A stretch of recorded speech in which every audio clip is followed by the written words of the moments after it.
Nais malaman ni Pangulong Bongbong Marcos, ano ba yung partikular na napagkasunduan ni dating Pangulong Rodrigo Duterte at ni Chinese President Xi Jinping?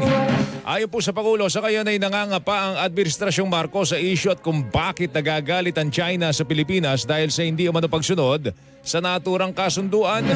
Sinabi pa ni Pangulong Marcos na ang umano'y gentleman's agreement na pinasok ni Duterte kay Xi ay tinatawag niyang secret agreement dahil tila isinikreto daw ito eh. Ano ba ang pinangako ng Duterte administration sa China? What did you compromise?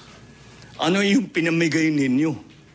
Bakit nagagalit sa atin ang mga kaibigan natin sa China dahil hindi kami sumusunod? Ano yung dapat namin gawin?